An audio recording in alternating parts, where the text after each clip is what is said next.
Welcome to another edition of Ask Isaiah. It's your host Isaiah Rhodes, and on this episode, we're going to break down the Oklahoma City Thunder's 98-80 victory over the Houston Rockets at home. Now this victory was without their leading scorer and premier player Russell Westbrook, but the Thunder put forth a great performance defensively and negated a lot of the opportunities that Houston had on the outside. A lot of this game was built up to be Carmelo Anthony's return to Oklahoma City, in which he did. He had a less than spectacular 1 year with Oklahoma City last year. A lot of it had to do with his fit on the team and his role, whether it be his willingness to play that role or his ability to play that role. It didn't work out, but he says he was more mentally prepared to play this role with the Houston Rockets, but it hasn't got off to the start that everyone anticipated. And a game like this against the Thunder without Westbrook should have been a propelling point for them to get back in the flow.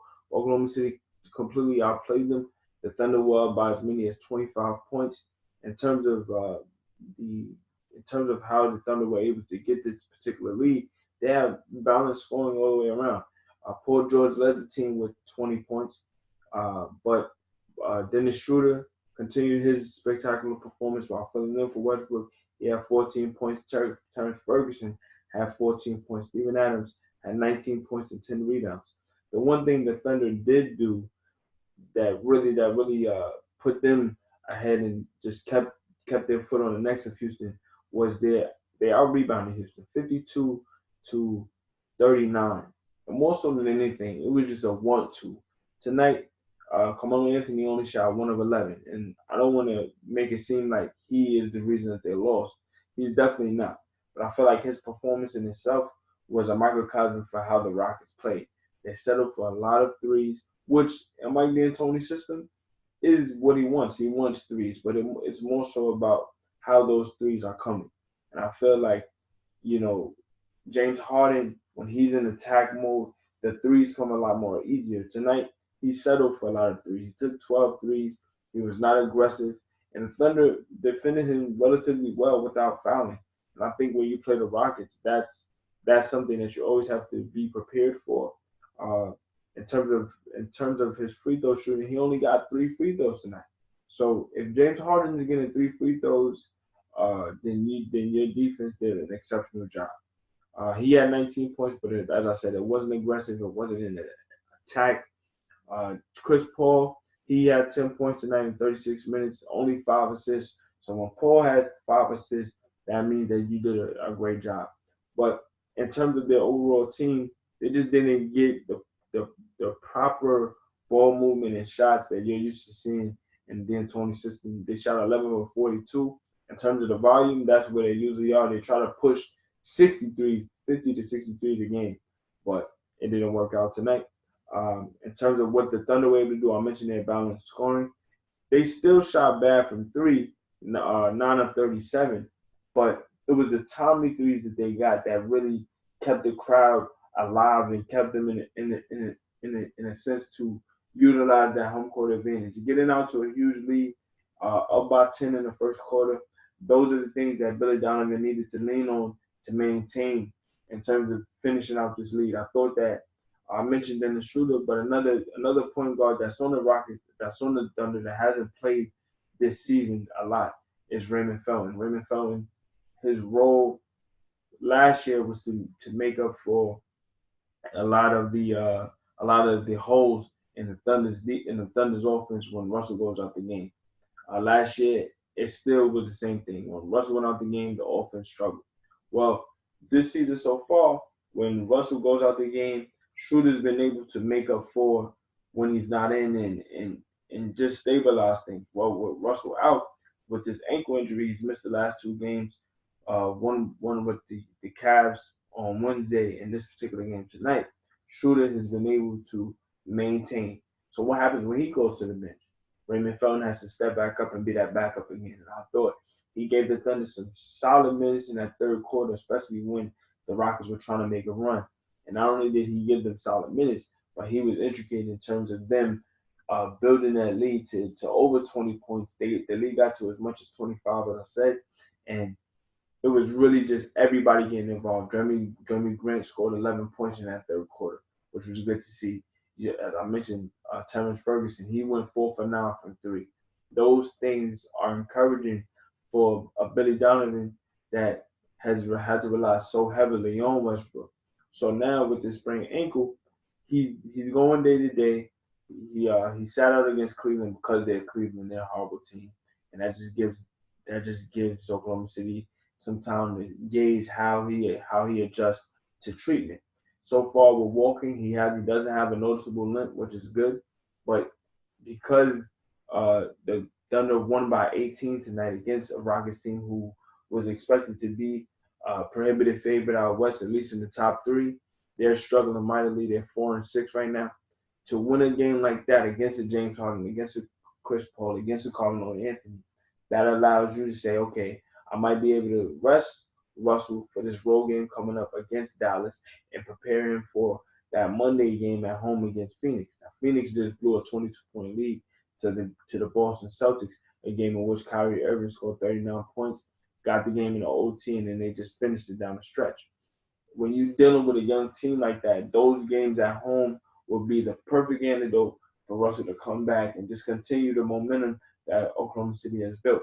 I mentioned a game yesterday against the Cleveland Cavaliers, an ugly game nonetheless, a game that was won 95 to 86, but it wasn't pretty at all. Dennis Schroeder had to really close out that game, which is something encouraging. He scored 28 points. He didn't have any assists. A lot of that came because of ugly shooting, but the Thunder were able to win that game nonetheless. And I think a game like that last year, if they didn't have Dennis Schroeder, they probably lose that game just because of the droughts that came, the funk that the offense was in, the the the cohesiveness in last year's team is totally different from this year.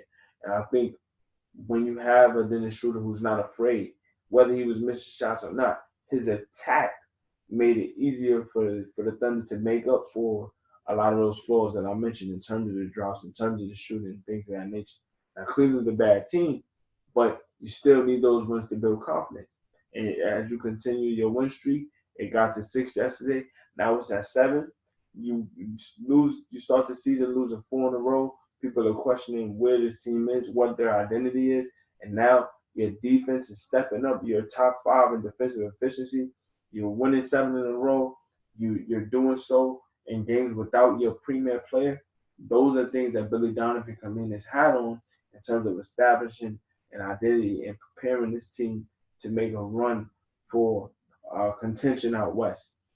The West is wide open at this point. When you see how bad Houston played tonight, you look at that number 2 seed and you say who is the second best team out west right now? It's Denver. They're playing exceptionally well. They have defeated the Warriors, who just lost their second game tonight against Milwaukee.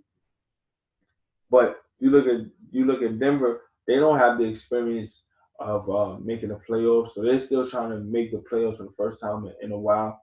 Um, you have you have the Spurs who have played exceptionally well with the addition of DeMar DeRozan, but they're still trying to establish who they are with this particular group. They have the system, but they're trying to build wins up. They just lost a bad game to Miami at home, so they have their flaws. And then you have Oklahoma City, who's trying to prove to everyone that last year was a fluke, and they have the requisite talent to compete. You have the Lakers who have LeBron, but they're struggling with their youth and finishing games. So who's that number 2 seed? The more you win, the more you build confidence. You have a potential to get to a number 2 seed or a number 3 seed, which is an improvement from last year's underwhelming 48 wins and a fourth seed. So you never know. And you also got to give credit where credit is due in terms of Portland. They're playing exceptionally well.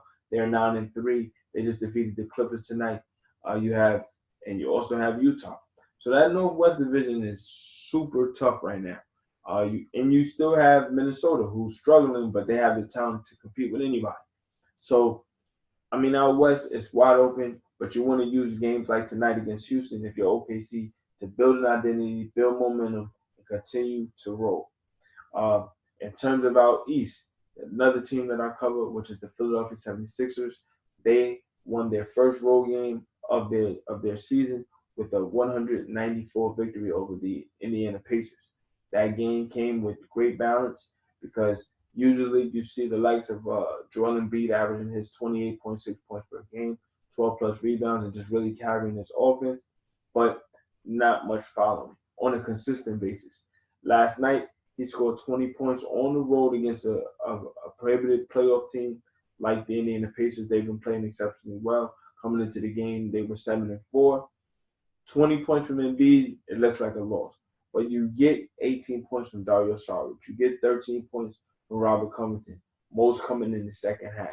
You get Landry Shamet knocking down huge shots. You get 16 points from Ben Simmons. Those things in in terms of complementing Joel's 20 points lends itself to showing you the level of talent that Philadelphia has. I speak at length about how I feel about in terms of their perimeter scoring.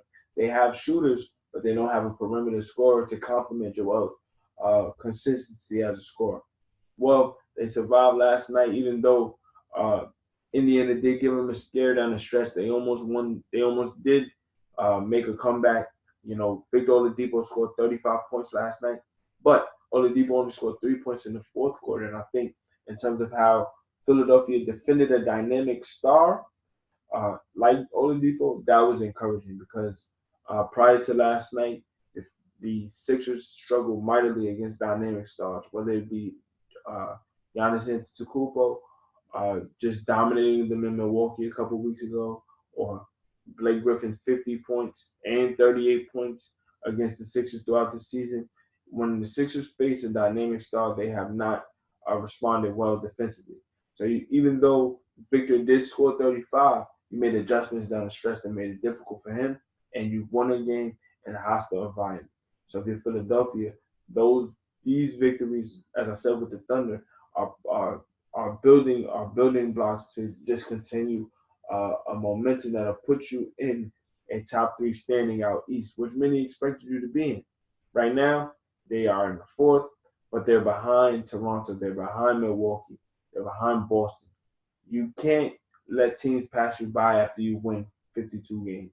You have to, even though you're a young team who maybe surprised people last year, you can't regress. You have to try to do everything you can to extend that momentum. And, they didn't get, they went star hunting last summer and they didn't get anybody, but you still have to use what you have and try to push them and propel them to the next level. So for me, the Sixers winning that game tonight in the response, well, not tonight, last night, in a response to a horrible loss to the Brooklyn Nets on Sunday, I think that was encouraging. The loss against Brooklyn, where you give up 28 turnovers, you allow a team to have 40 more shots than you in terms of attempts. Those things you can't have. But you respond against a perennial playoff team in Indiana. Now, what you want to do is build on that. You can't regress. You can't play down your competition. The next game the Sixers have is against the Hornets. You defeated the Hornets a couple of weeks ago. Despite Kemba Walker's outstanding game scoring wise, you hold him to 11 to 31 shooting. Those are things you need to do again. Covington's defense, his versatility, whether it be on the perimeter or just switching and allowing him to utilize his length against a player like Kemba, those are things Philadelphia needs.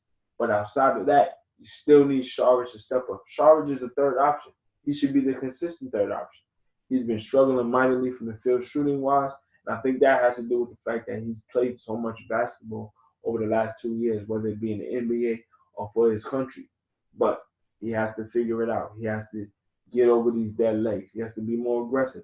In the third quarter against Indiana, going into the fourth, he was much more aggressive, attacking, finding open lanes to shoot, and Landry Shamet's breakout ability that he showcased in the Sixers. He's a rookie out of Wichita State. He played exceptionally well on the ball for Wichita, but on the Sixers, he's been playing off the ball, and he's been a great compliment for J.J. Redick, another shooter that Philadelphia has, a long time vet that has made his entire career on shooting.